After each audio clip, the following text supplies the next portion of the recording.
Bishop Rosecrans presents Charles Dickens' A Christmas Carol, the tale of a miserly man who comes to realize the true spirit of Christmas.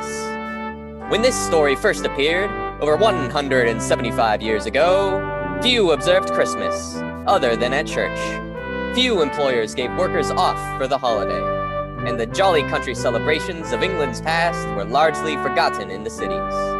But this little story helped transform Christmas from a staid religious holiday into the joyous season of faith, feasting, and goodwill it is to this very day. Dickens' ghost story of Christmas opens in London on a cold, snowy December 24th in the year 1843.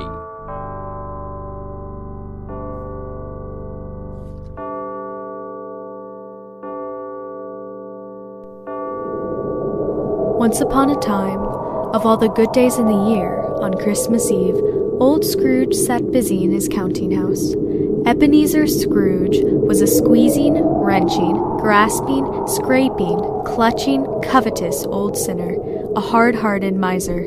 On this evening, the office of Scrooge and Marley was shrouded in cold, bleak, biting weather. But external heat and cold had little influence on Scrooge. No wind that blew was bitterer than he. God bless you, merry gentlemen, let nothing do dismay. Remember God our Savior was born on Christmas Day to save us all from Satan's power. We were gonna Merry Christmas! Humbug! Begone, you miserable little beggars! Take your infernal Christmas carols and get away from my door! Sorry, sir. Merry Christmas, though, sir.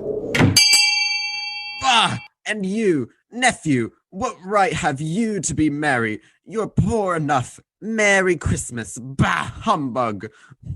Christmas? A humbug? Uncle? You don't mean that, I am sure. What right have you to be dismal about Christmas? You're rich enough. Don't be cross, Uncle. What else can I be, Fred, when I live in such a world of fools as this? Merry Christmas! If I could work my will, every idiot who goes about with Merry Christmas on his lips would be boiled with his own pudding, and buried with a stake of holly through his heart. Merry Christmas in your own way, nephew, and let me keep it in mine. Keep it? But you don't keep it, Uncle. Well, let me leave it alone, then. Much good may it do you, much good it ever has done you. But Christmas time is a good time, Uncle, and though it has never put a scrap of gold or silver in my pocket, I believe that it has done me good and will do me good, and I say, God bless it. God bless Christmas. Hurrah! You there, Bob Cratchit, let me hear another sound from you, and you'll keep your Christmas by losing your situation. Now return to those letters. Yes, Mr. Scrooge. Don't be angry, Uncle. Come, dine with us for Christmas dinner tomorrow. Helen would love to meet you. Helen? Oh, yes, your wife. Why did you get married, Fred? Because I fell in love, Uncle. Because you fell in love with a woman as penniless as yourself, Fred. Oh, good afternoon. But you never visited before my marriage. I want nothing from you. I ask nothing of you. Very well. Good afternoon. Oh, I'll keep my Christmas humor to the last. So Merry Christmas, Uncle. Good afternoon. And a Happy New Year. Good afternoon. Mr. Cratchit, see my nephew out. This way, Mr. Fred, and a Merry Christmas to you, sir. And to you and your family, Bob. How is Miss Cratchit and the little Cratchits, especially your youngest, the lame boy? Tim, sir, Tiny Tim. He's getting better. Thank you for asking. Happy Christmas to you, sir.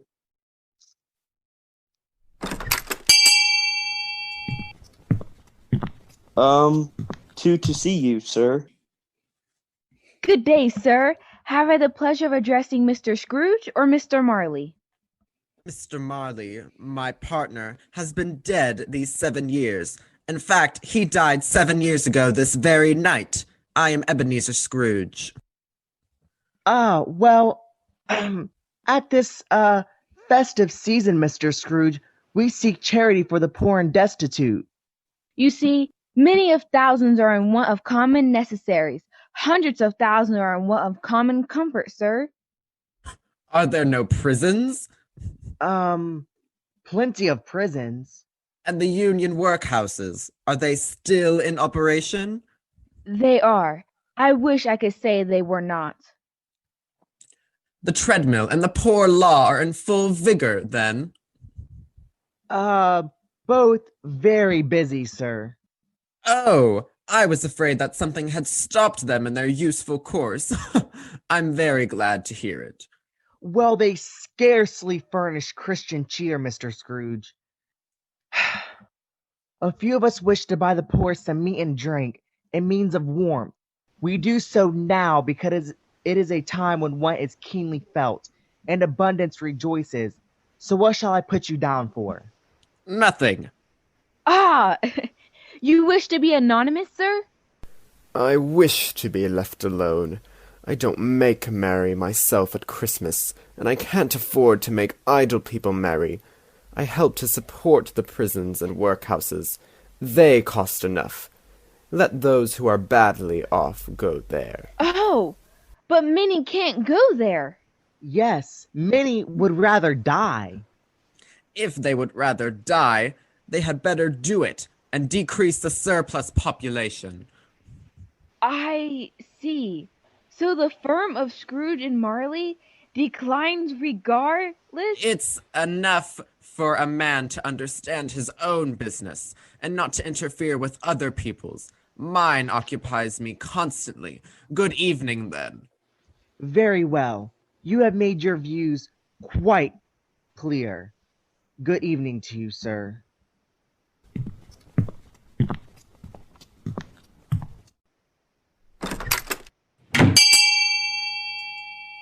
Mr. Scrooge? It's 7 o'clock, sir, and it's Christmas Eve. So? Oh, I suppose you'll want all day tomorrow, Mr. Cratchit? If quite convenient. It's not convenient, and it's not fair. You don't think me ill-used when I pay a day's wages for no work. 'Tis but once a year, sir. A poor excuse for picking a man's pocket every 25th of December, but I suppose you must have the whole day. Be here all the earlier the next morning, Mr. Cratchit. I will, sir. Thank you, and Merry Christmas. Merry Christmas, indeed. Bah!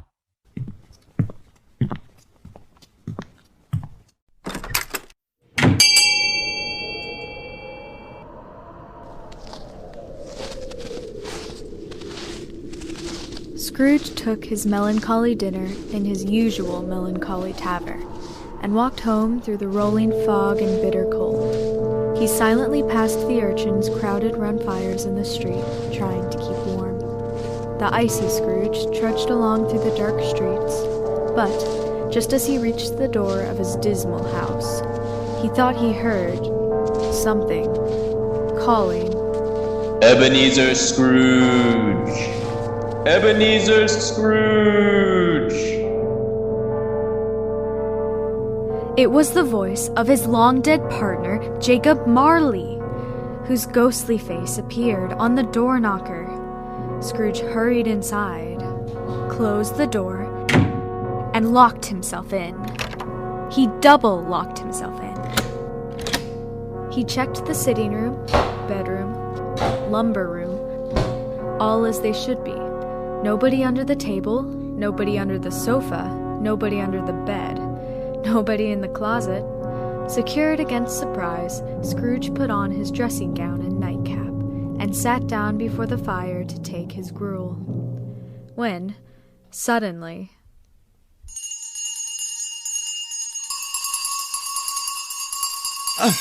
What? What is it? Every bell in the house must be ringing. What in the world? Nonsense! Humbug! It's all humbug! I have... Wait, what's that?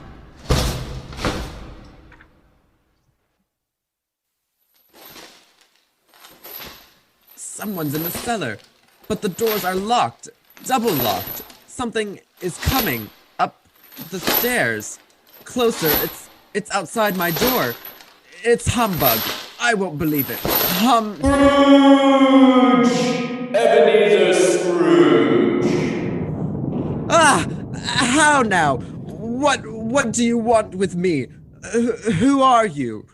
In life, I was your partner, Jacob Marley. You don't believe in me, Scrooge. Why do you doubt your senses? A disorder of the stomach makes them cheats. You're not a ghost. You're just a bit of bad beef, a blot of mustard, a fragment of an underdone potato. Ha! There's more of gravy than of grave about you. Whatever you are, humbug, I tell you.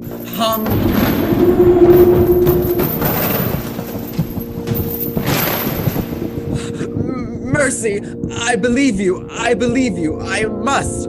Oh, dreadful apparition! Why do you trouble me? Why do spirits walk the earth? Why come to me? It is required of every man that the spirit within him should walk abroad among his fellow men. And if that spirit goes not forth in life, it is condemned to do so after death, doomed to wander the world and witness what it cannot share, but might have shared, and turn to happiness.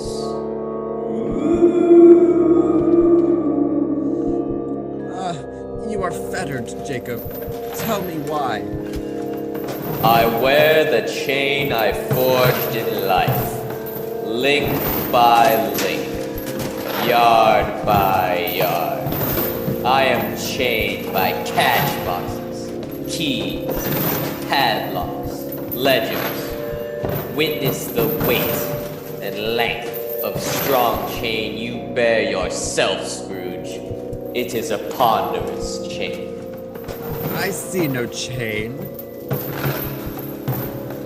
You shall, on the day of your death, mark me.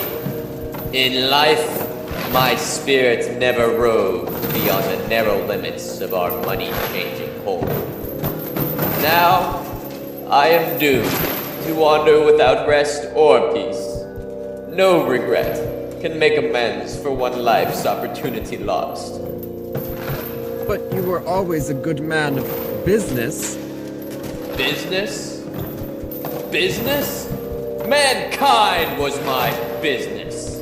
The common welfare was my business. But it is at this time of the rolling year that I suffer most. I'm sorry for you, Jacob.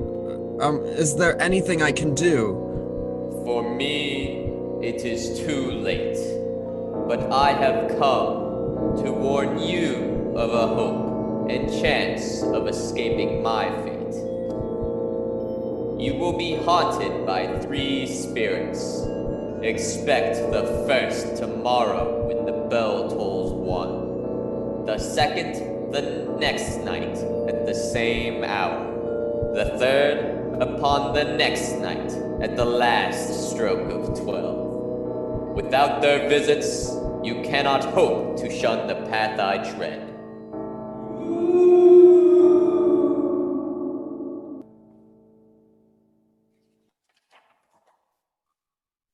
Ebenezer, look out this window. That poor woman and her infant huddled on the doorstep below. Look, that you may see for your own sake. Ghosts, phantoms, hundreds, chained, just like yourself. They surround the woman, but they're not haunting her. They're pleading. Can't she see them? Their anguish? Why do these ghosts lament, Jacob? Why do they wail? They They seek to aid. They seek to do good in human matters, but have lost their power forever. They wail in unceasing torture and remorse. Beware this cruel fate, Ebenezer. Beware! Beware! Beware!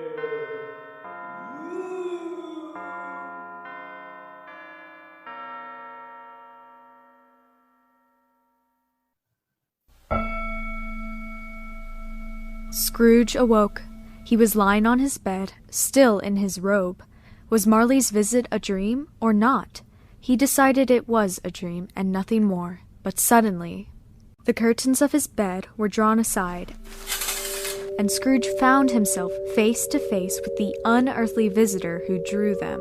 It was a strange figure, like a child, yet not so like a child as like an old man.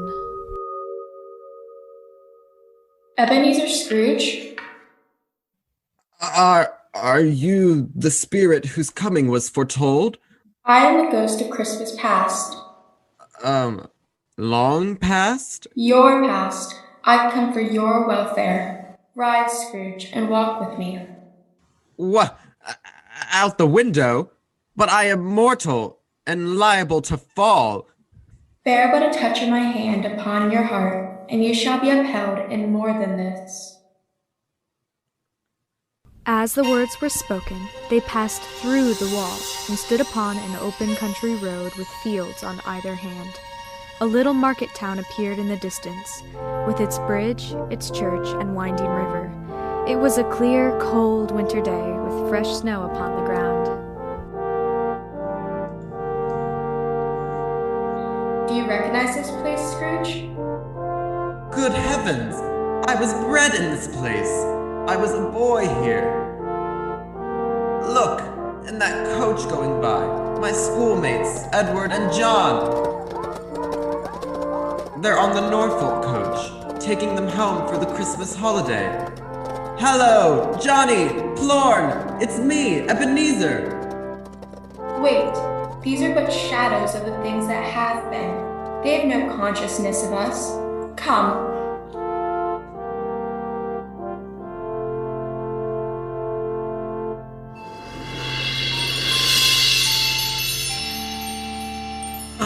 Why, it's my old schoolhouse.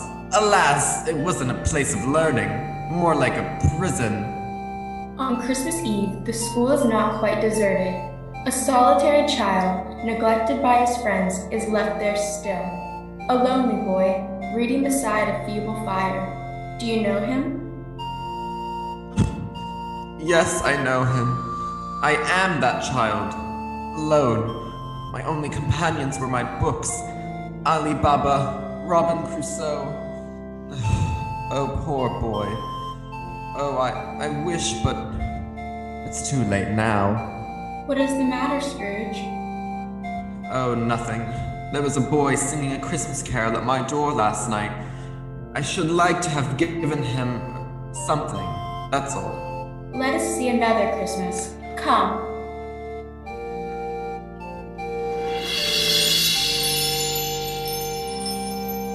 Why, it's me, years later, but still away at this dismal school, alone on Christmas.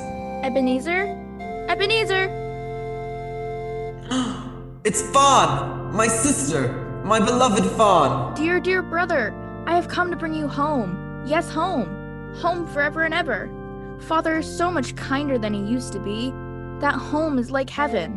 We're to be together all Christmas long and have the merriest time in the world. Come with me. Let us go, Ebby, this way. Your sister was always a delicate creature, whom a breath might have withered, but she had a large heart. She died a woman, but had, as I think, children. No? One child, my nephew Fred. Oh, how he does resemble his mother. Come to another Christmas past, a celebration.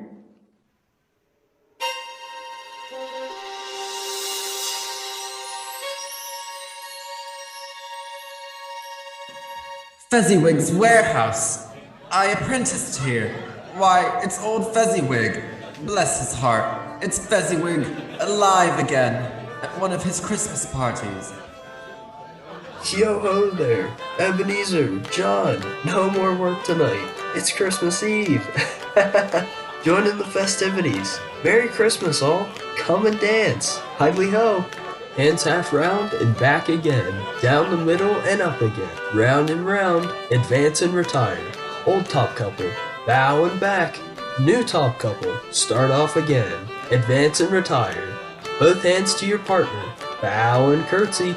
Corkscrew, thread the needle, and back again to your place. Well done, my friends, well done. Do you recognize yourself, Scrooge? A young man with a twinkle in your eye and a future before you. You're quite enjoying yourself. Oh, it was a marvelous party, Spirit, with cake and punch and cold roast and mince pies, plenty of beer. Look at the old Fezziwig, how he dances, it's glorious. What a jolly time we used to have. It was a small matter for old Fezziwig to make these silly folks so full of gratitude, Small matter? Small indeed. He has spent only a few pounds of your mortal money, and look, is it so much that he deserves praise? It isn't that. It isn't that at all, Spirit. Fezziwig has the power to render us happy or unhappy, to make our service light or burdensome, a pleasure or a toil. The happiness he gives is quite as great as it costs a fortune. What? Is something bothering you, Scrooge? No. I should like to say a word or two to my clerk, Bob Cratchit, just now. Scrooge, my time grows short. Quick, several years later. Ah, Belle! As beautiful as ever. A penniless girl who loved you, Scrooge. And I her. It didn't matter that she had no dowry. We were so happy together. Until your career with Jacob Marley came between you. As you gained, so you lost. Do you see yourself, Scrooge? You're older now, a man in the prime of life. Your face has begun to wear the signs of care and avarice. Your eyes are greedy, the eager, restless eyes of a miser. No. Spare me this. Not this, Spirit. No. This music box is a beautiful gift, Ebenezer, but I realize I matter little to you, very little. To protect yourself from a hard and cruel world, you have become hard and cruel in response. I have tried to cheer and comfort you, but another idol has displaced me. What idol could ever displace you, Belle? You now worship a golden idol. I have seen your nobler aspirations fall off, one by one. Oh, Ebenezer, you've become another man. I wanted security, success for you, Belle. I seek tenderness, not riches. Therefore, even though it is Christmas, I release you from our engagement, with a full heart, for the love of him you once were. No, Belle, don't! Dear Ebenezer, may you be happy in the life you've chosen. Belle, no! Spirit, show me no more! Why do you torture me? Remove me! I cannot bear it! Haunt me no longer!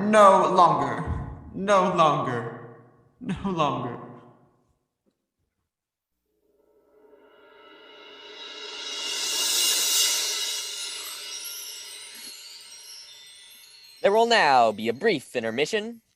Please stay tuned.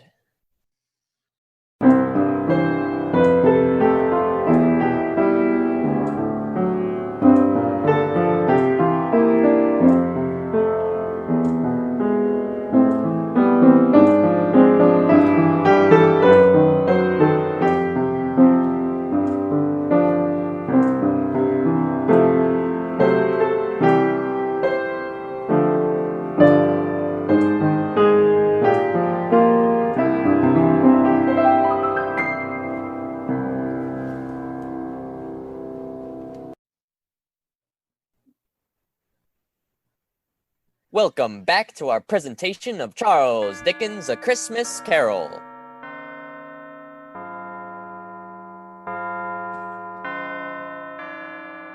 Scrooge found himself, once more, alone, back upon his bed. He drifted off to sleep, only to be awakened, again, by the stroke of one. Scrooge gradually noticed a great blaze of ruddy light glowing from beneath the door. Something was in the outer room. Come in, Ebenezer Scrooge, come in! He opened the door and beheld his own sitting room, transformed. The walls and ceiling were so hung with living green that it looked a perfect grove. Around the blazing fire lay a feast of meats and fruits and seething bowls of punch.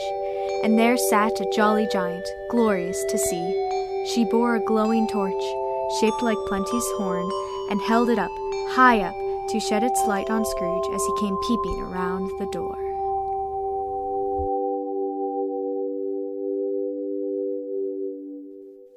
Come in and know me better, man. I am the ghost of Christmas present. You've never seen the like of me before. Oh, Spirit, conduct me where you will. I went forth last night, on compulsion, yet learned a lesson which is working even now. Tonight, if you have aught to teach me, let me profit by it. Profit? Still, Scrooge. Well, then, touch my robe.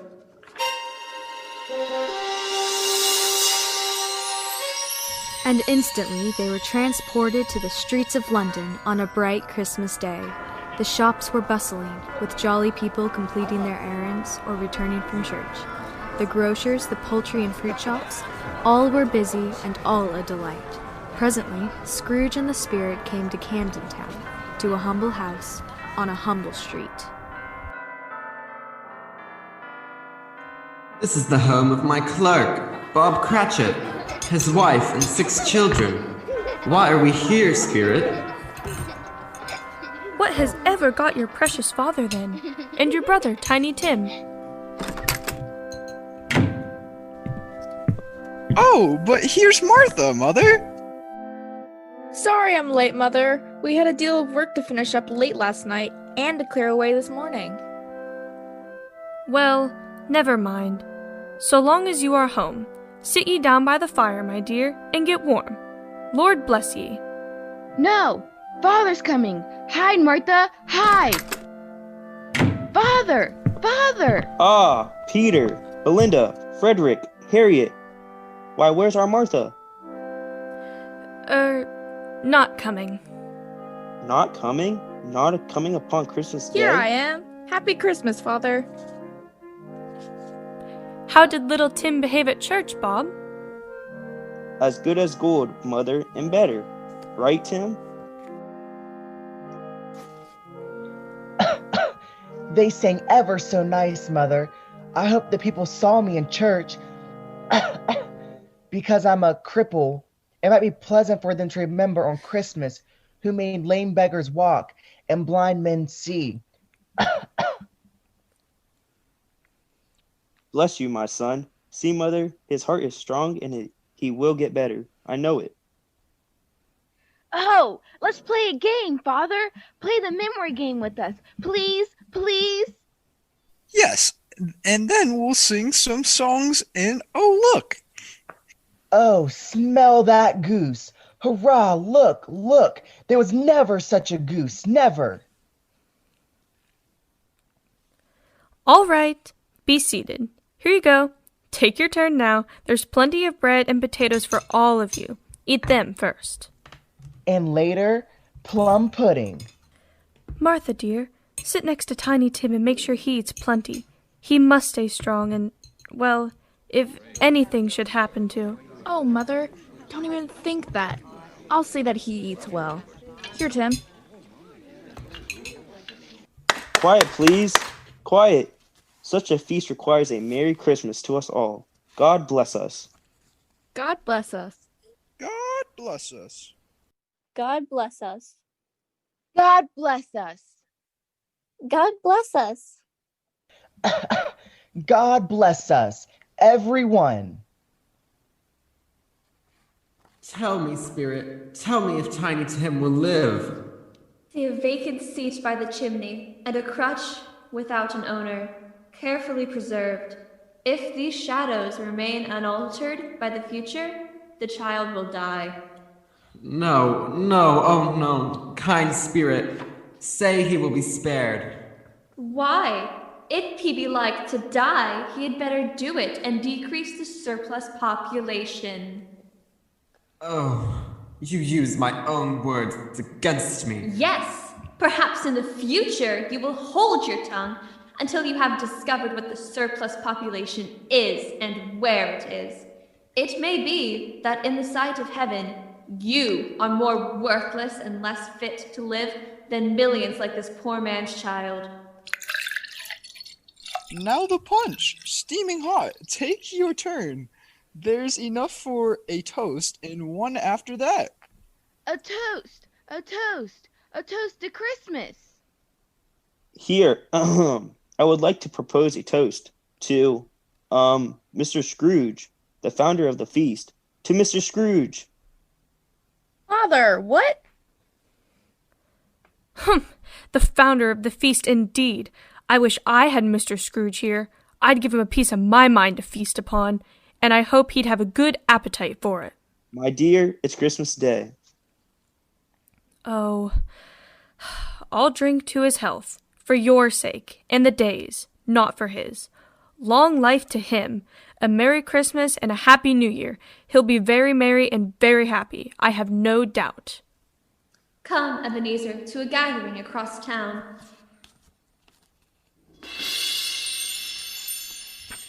My nephew, Fred, his wife, Helen, and their many hungry friends. And then he said Christmas was a humbug, as I live, and he believed it too. More shame for him, Fred. I'm sure he is very rich. At least you always tell me so.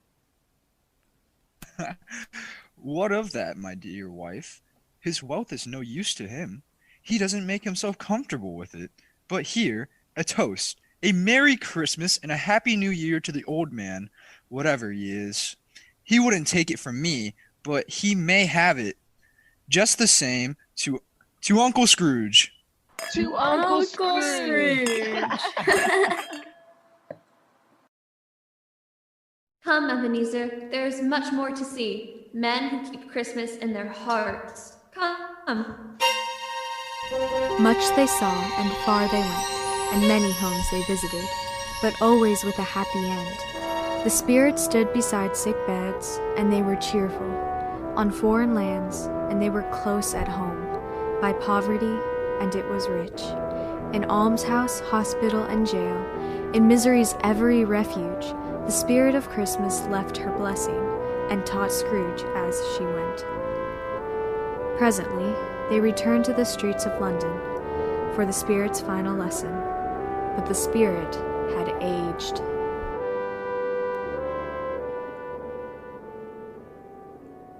My life upon this globe is very brief. My time with you, Ebenezer, is almost done. Have you gained by what I have shown you of the good in most men's hearts? I don't know. How can I promise? Perhaps I'm too old to change. If it is too hard a lesson to learn, then look upon these. Look here upon the street. What? Two frightful, hideous, miserable children. Yellow, meager, scowling. Spirit, are they yours? They are man's. This boy is ignorance. This girl is want. Beware them both, and all of their degree. But, most of all, beware this boy, for on his brow I see that written which is doom, unless the writing be erased. Without the spirit of Christmas to comfort them, narrow Puritanism and greed would release these wretched beings upon the world. But, Spirit, have they no refuge or resource? Are there no workhouses? Are there no prisons? Are there no workhouses? Are there no prisons? Are there no workhouses? Are there no prisons? with that, the ghost of Christmas present dissolved into the mist, and Scrooge stood alone upon the street. As the last stroke of midnight rang, Scrooge remembered the prediction of old Jacob Marley, and lifting his eyes, he beheld the third spirit, a solemn phantom, shrouded in black, draped and hooded, coming like a mist along the ground towards him.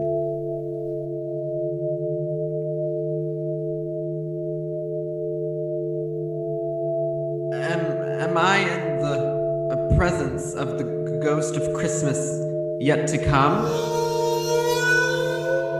You are about to show me shadows of the things that have not yet happened, but what will happen? Spirit, will you not speak to me? Oh, ghost of the future, I fear you more than any specter I've seen, but as I know your purpose is to do me good, and as I hope to live to be another man from what I was, lead on. The night is waning fast, and it is precious time to me. Lead on.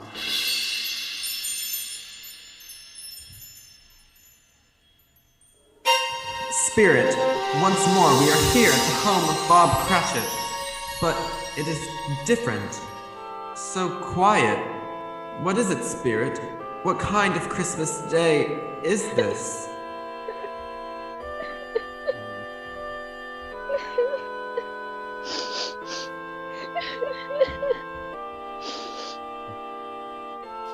And he took a child and set him in the midst of them. None but those who are as humble as little children shall enter into heaven. Whosoever shall receive one such little child in my name receiveth me. Stop, Peter. Stop reading. Oh, my son, Tiny Tim. Mother, please don't cry. Father will be home soon. Don't let him know you've been crying. He's late tonight, Martha. When he had Tiny Tim on his shoulder, he would walk very fast indeed. But the child was light to carry, and Father loved him so. It was no trouble at all. Here's Father now.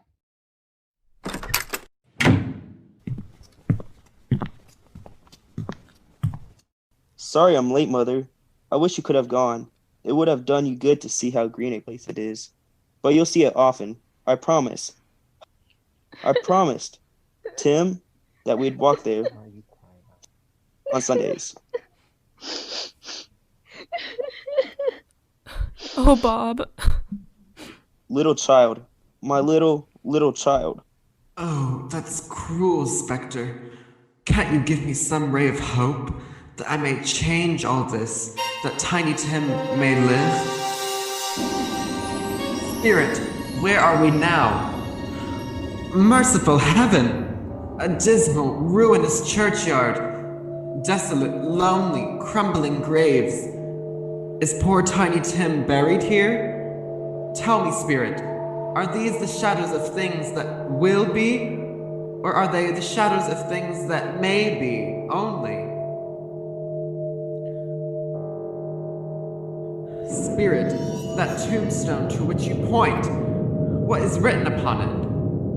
Wait, the name on the grave is Ebenezer Scrooge. Ebenezer Scrooge! No! No, Spirit! Why show me this if I am past all hope? Am I to become like Jacob Marley? Like the other cursed ghosts? Chained, wandering the earth forever? No! No! Spirit, hear me. I am not the man I was. Tell me that I may change these dreadful shadows. I'll honor Christmas in my heart. I'll try and keep it all the year. I'll live it in the past, the present, and the future, and not shut out the lessons they teach. I pray, please, Spirit, that I may sponge away the writing on the stone. I beg you. I'll change. I pray. I'll change, I'll change. I pray, I pray. I'll change, please, please. I'll change! Why, what's this? My bedpost? I'm home? In my own bed, in my own room. Oh, Jacob Marley, heaven and the Christmas time be praised for this. I don't know what day of the month it is. I don't know how long I've been among the spirits. I don't know anything. Oh, I am as light as a feather, as merry as a schoolboy, as giddy as a drunken man. Oh, glorious light, fresh air. Ah, the window.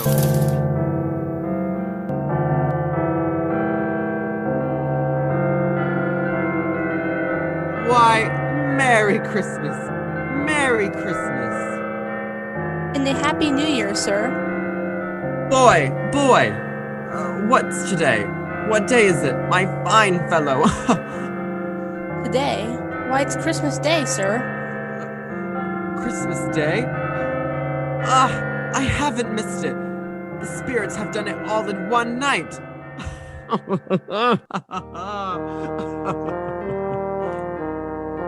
And so they had done it all in one night. Scrooge sent the boy to buy the prize turkey and have it delivered to the Cratchit family as an anonymous gift. Then, the new Ebenezer Scrooge dressed himself all in his best and got out into the streets of London. By this time, people were pouring forth, and Scrooge regarded all with a delighted smile and a hearty holiday greeting. Merry Christmas! Merry Christmas! Merry Christmas, sir. Merry Christmas, sir. Merry Christmas, sir. Merry Christmas, sir. By mere chance, Scrooge came upon the charity seekers he had dismissed yesterday, but today he apologized and made a large donation to their worthy cause, with many back payments included. He continued to the door of his nephew Fred, who was in the midst of Christmas dinner with his wife, and their many hungry friends.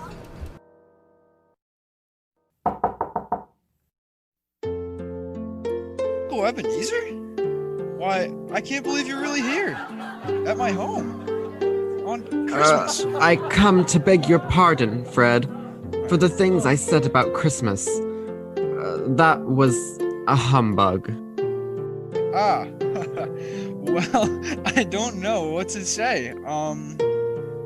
Do come in. Helen, look! What is that? May I present my wife, Helen? Uncle Ebenezer, I never expected this of you. Oh, Helen, so pleased to meet you. But can you forgive an old fool? Oh, of course, Uncle, of course. Well, join the feast. Set another place at the table. Here. Raise your glasses, all. I propose a toast to Uncle Scrooge. To Uncle Scrooge!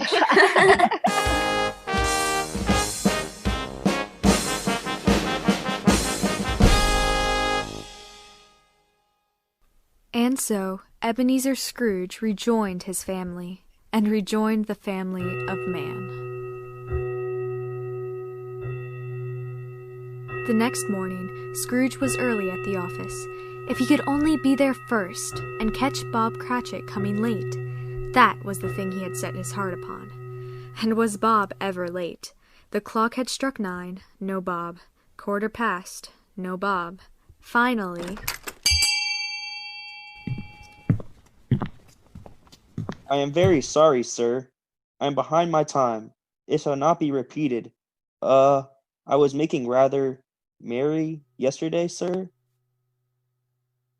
Bob Cratchit, I'll not stand this sort of thing any longer, and therefore I am about to raise your salary. Oh, please, sir. You're going to raise my salary? But, sir... Wait. No, Bob. I've not lost my senses. I've come to them. A Merry Christmas, Bob. A merrier Christmas than I have given you for many a year. Yes, I'll raise your salary and endeavor to assist your struggling family. We will discuss your affairs this very afternoon over a Christmas bowl of smoking bishop. Bob Cratchit, Merry Christmas! And Scrooge was better than his word. He became as good a friend, as good a master, and as good a man as the good old city ever knew. And to Tiny Tim, who did not die, he became a second father. And it was always said that Ebenezer Scrooge knew how to keep Christmas well. May that be truly said of us, all of us. And so, as Tiny Tim sagely observed, God bless us, everyone.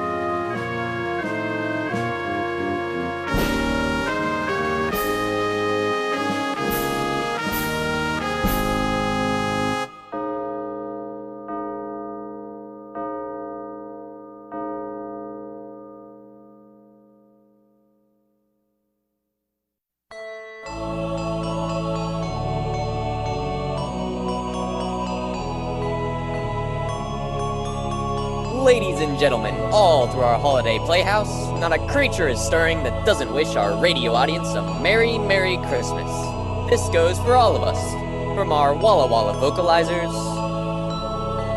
Merry Christmas. Merry Christmas. Merry Christmas. From our sound effects crew of joyful noisemakers, Merry Christmas. Ha, you get the idea. From our director and engineer, Merry Christmas. and from our wonderful cast, Merry Christmas. This story was adapted for radio and scored by Anthony E. Palermo. If our little production has provided you and your family with good cheer, then you have only to thank Charles Dickens, the founder of our feast in this fairy tale for the ages, especially our own. And so, as Tiny Tim sagely observed, God bless us, everyone. this has been a very merry production of Charles Dickens' A Christmas Carol, presented by Bishop Rosecrans High School Drama Club.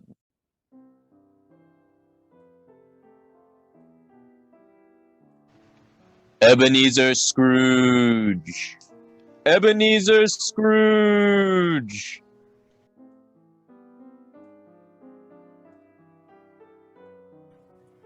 Closed the door and locked himself in. He double locked himself in. He checked the sitting room, bedroom, lumber room, all as they should be. Nobody under the table, nobody under the sofa, nobody under the bed, nobody in the closet.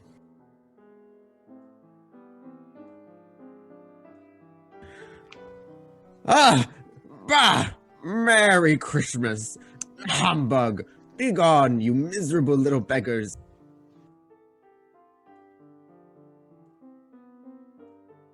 I was making rather merry yesterday, sir.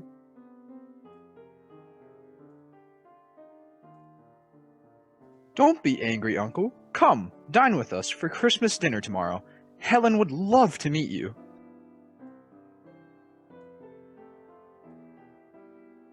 Bear but a touch of my hand upon your heart, and you shall be upheld in more than this.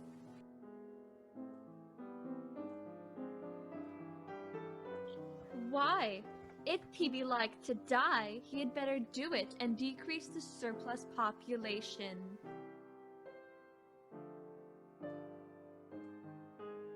Mother, please don't cry. Father will be home soon. Don't let him know you've been crying.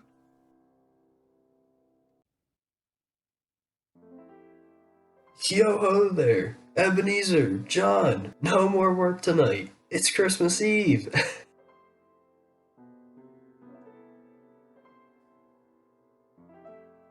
Good day, sir. Have I the pleasure of addressing Mr. Scrooge or Mr. Marley?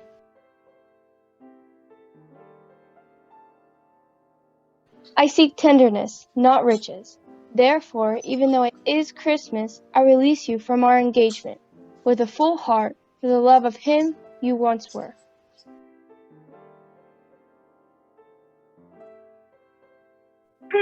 The founder of the feast indeed. I wish I had Mr. Scrooge here. I'd give him a piece of my mind.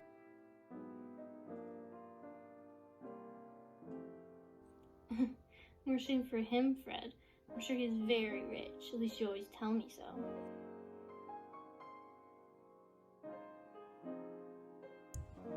Sorry, sir. Merry Christmas, though, sir.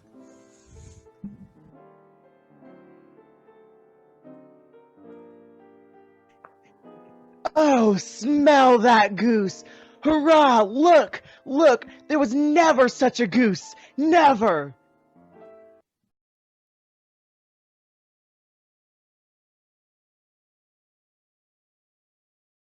What? How do I do that? Corinne takes picture with her phone. I was gonna do the take a exact same thing. picture. Oh, Yes. you mean on the laptop? How do you do I that? don't know how to do that. Hold on, let me look it I up. might be able to do that. Or no. Just use your phone and take a picture of your laptop. Or take a screenshot. Like it's control print screen. That's a screenshot. Control. Print screen. Where? I don't think there's a print button. Oh, I found it. There's no print Where's button. the print button? There is.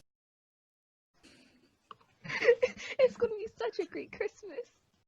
You know, like pass me the whatever. I don't know. What did she just say? We're eating. You know, hand me this. This is so good. This is delicious.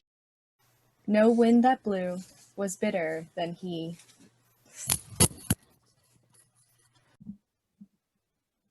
All right, be seated. Here you go. Take your turn now. There's plenty of bread and potatoes for all of you. Oh my god. Sorry. I don't know why, but I read that as like a period. Okay, well, I need to make sure my British accent isn't trash. Okay, one more time. Ah, Peter, Belinda, Frederick, Harriet. Why? Where's our Martha? Not coming. Not coming. They sang ever so nice, Mother. I hope that people saw me in church. Am I good? Mm-hmm. Okay. What has ever got your precious father then? And your brother, Tiny Tim?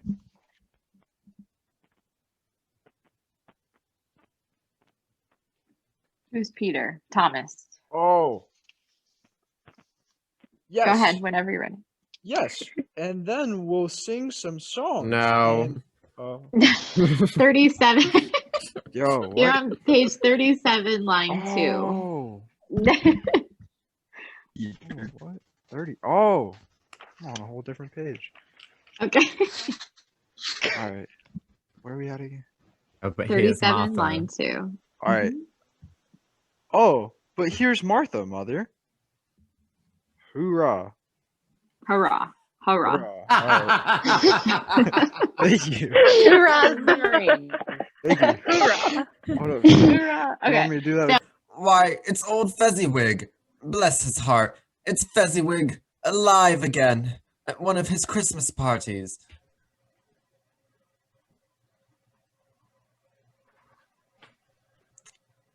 Fezziwig. Jackson, whenever you're ready. Are you there? The sun's stable. I think he's frozen. Did we lose him? His Wi-Fi went brown. Okay, I'm the only one that can whisper, Thomas. Don't do that. Yo ho there, Ebenezer, John. No more work tonight. Jackson, stop. Jackson, no. Oh, Jackson. The cameras. Okay. John, Jackson, stop. the festivities. Oh. Wait, was I? God bless us, everyone.